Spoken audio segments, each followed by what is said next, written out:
Come on, Facebook. Hey, Jumbo, fellow adventurers.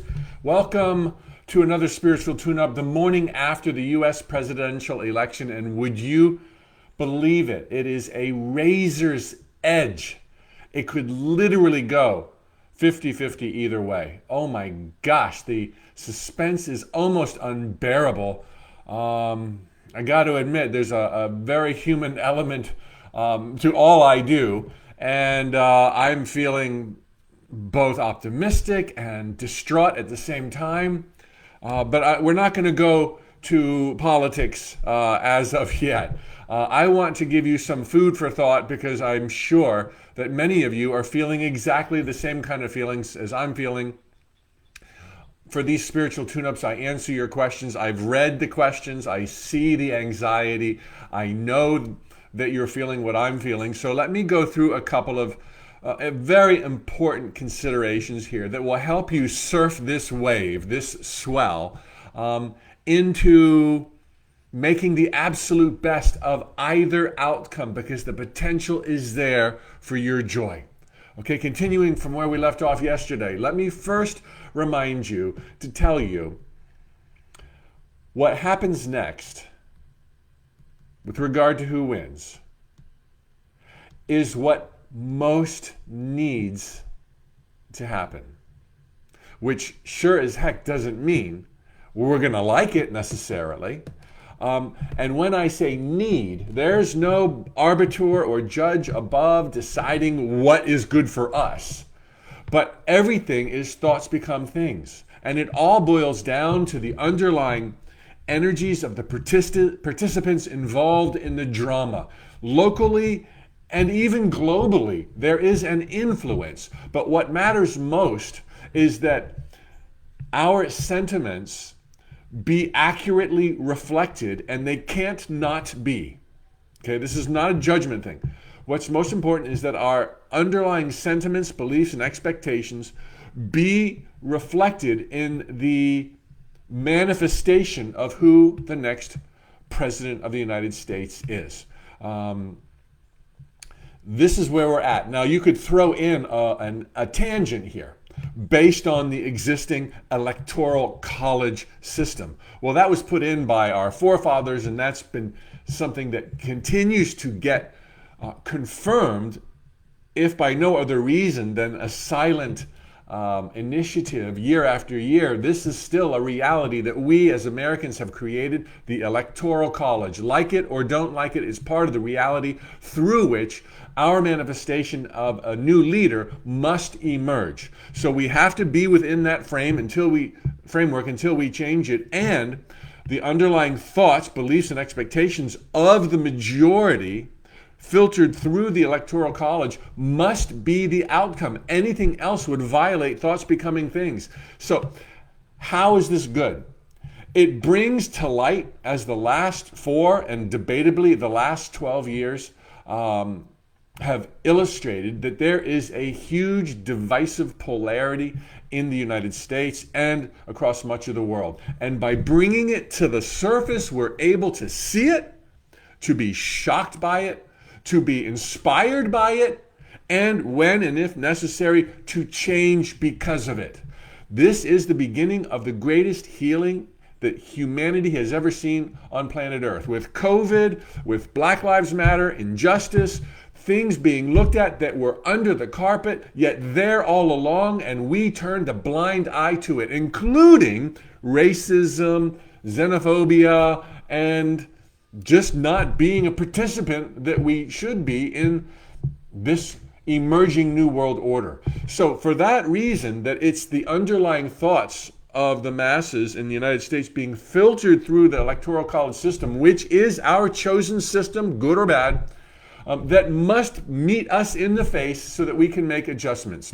Okay, do not think, as some of the questioners have suggested, that this is on us, that this is a bad reflection of us, that that we are broken. This is a reflection of our health. This is a reflection of a remedy being applied. This is a reflection of us finding our natural balance in a spiritual sense so that we can have traction and footing moving forward. Does it happen as quick as we like?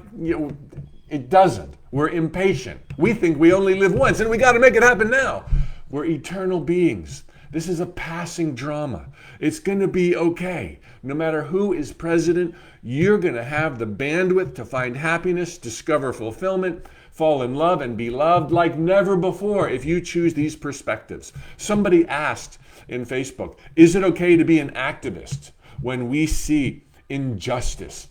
Heck yes, it's okay to be an activist. Peaceful, always peaceful, but do what Spirit calls you to do. And don't judge those who are not activists, okay? Everyone's trying to make heads or tails of this, and every path needs to be honored. But do not think this is on you, that this is a bad manifestation, that you didn't manifest properly. We each chose to be born into the wild, wild west regarding the learning curve of consciousness on planet Earth right now. Planet Earth, not just the United States. I mean, we got people with their heads in the sand as a rule who think that God is angry and people are mean and you can't trust anyone and it's all a test.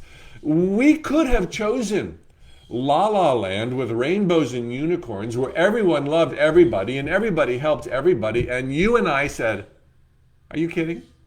I want the real deal. I want the whole enchilada. I want the wild, wild west where I can go and be a light no matter how daunting and scary the circumstances, where I can go when there seems to be chaos everywhere and find joy. And in me finding joy, I will raise the vibe of the planet and be a light unto all. That's what you and I said. So don't forget that. Don't blame yourself for what's going on. You took this bold, crazy challenge to be alive now. And it's still such a beautiful world. It's so beautiful, so rich with possibilities. We are bathed in love as we learn our lessons. No judgment.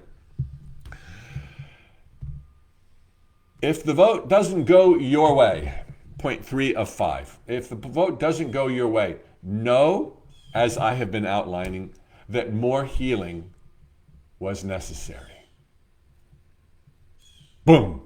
Number 4, if you are agitated, I know that feeling. If you are agitated and couldn't sleep a lot of last night, I know that feeling. It's because you feel vulnerable. It's because you think something's at risk. It's because you think you or your country or your neighborhood or your world might lose out, might have a missed opportunity. And if you think or believe any of those things, you misunderstand profoundly, Mike Dooley, the nature of reality. It's impossible to lose here.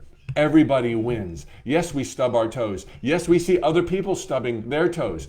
We don't want to run and hide and be agitated. Let's run and help them get back up when there's love involved, when they want the help. And in the meantime, listen to the birds chirping. Don't feel vulnerable. See this poke in your side as an invitation to dig down deeper into truth and know of your magnificence, your power, your ability to be balanced, to be productive, to be healthy, no matter what is swirling around out there. Granted, it could be more challenging, particularly if you're sucked up into the drama. But that's your challenge. That's your gift. That poke is going to take you higher. Listen to it. Rationalize it. Defeat it. I am unstoppable. I am indomitable. I am here to shine my light and to love and be loved, and I will do it no matter what the turmoil or chaos is in the world around me. You so got this. You didn't want baby cakes. You didn't want La La Land and unicorns yet.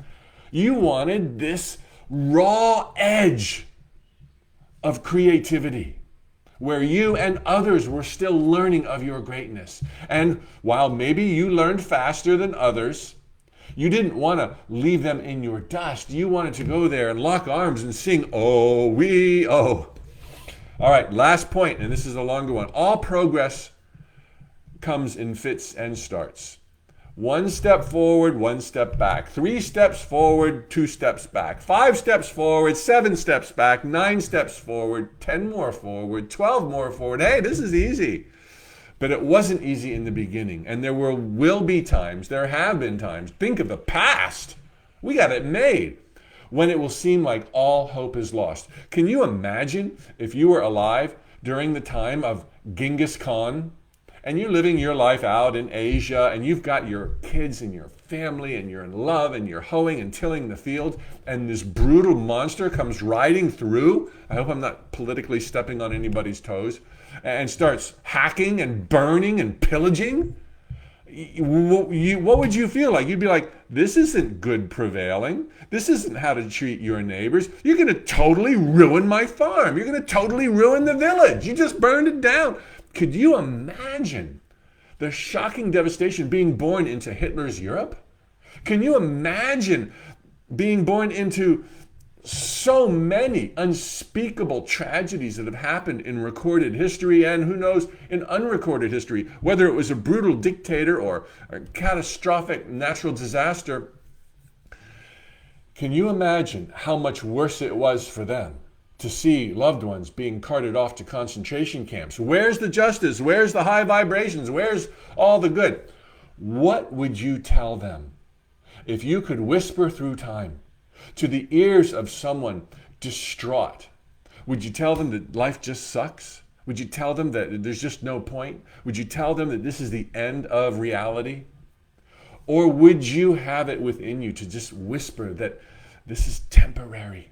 You're in the march and you're part of the sweep to a higher vibration, to a beautiful world that will usher in countless new souls who will never have to go through what you're going through. But because you're here, because you're a volunteer, because you're a pioneer, because you risked and braved all to your physical senses, not in reality, not in the deeper sense, you will be legend. This is what we would tell somebody who's gone through hell. And you look at what they've been through, and now from where we are, we see that life on earth got better and better in spite of Genghis Khan, in spite of the brutal dictators, in spite of the tsunamis and the earthquakes. This giant sweep is unstoppable. We're all moving closer and closer to the light. And there's going to be resistance, and there's going to be pockets of chaos, and there's going to be 5 steps back, and then 5 more steps back, and then there'll be 22 steps forward. We're part of this march into the light, into love, into knowing our power and grace and all good things. So see it as what it is, a temporary blip in our march to gaining dominion over all things, bathed in love forever and ever, ultimately getting to La La Land with rainbows and unicorns. This is what we signed up for. This is what you signed up for. So no matter who wins, or better said, even if the person you want to win doesn't win, it's not on you. It's not a reflection of doom and gloom. It's not the end of the world. It's just one more chance to bide 4 more years, or maybe less. Maybe wonderful things will happen in those years. Maybe they'll be possessed by a good spirit, and we will ride out this storm into prosperity and empathy and compassion and understanding. And we're going to be like, whoa! When we're in our final life review, in our post-life review, we're going to be like, oh my God, people are going to gather around like, you went through that? You were there then? You were in the darkness as dawn was approaching? You saw it all. You are my hero. You are a light. You are an example. Where are you going to go next? Because we're going to follow. You are so brave. You are so courageous. This is what's coming next. So, I'm glad I had something to say. I wondered if I would. I feel better. I hope you do too. Tomorrow will probably be a doozy, but let's not wait until tomorrow. Today at 3 o'clock, I am going to do a old soul workshop. Let me read you the title. This is really going to be fun. Oh, brother, I closed it. I closed that file. Well, I got a workshop at 3 o'clock today. It's going to run 45 minutes to an hour. It's 9 steps to ecstatic living. Old Soul Wisdom, 9 steps to ecstatic living. The link is below on my Facebook Under this video you're watching live or recorded, swipe up on Instagram to the bio. There is a caveat. We're still celebrating the release of this book. There's a chapter in here about old souls and what old souls know. It's my favorite chapter. And so to celebrate and thank the countless thousands of people who have bought this book, all royalties going to water charity water. To thank all of them, I am doing a workshop this afternoon, 9 steps towards ecstatic living. So if you bought the book, the workshop's free. Let's do it this afternoon. It's at 3 p.m. New York City time. And if you can't make it, I'll see you tomorrow morning when gosh knows what the breaking news will be. Thanks everybody for joining me. Cindy, Tamara, Mary Ellen, Lisa, Connie, Ruth. So grateful that you're all here on Facebook and in Instagram. Tanya, Animal Reiki Lady, glad you're here. I can't pronounce that. Jean, Larry, Betty, and Anna. Love, and Taliho Amigo from Orlando, Florida. Be happy today. This is your invitation to go within and tap into Source.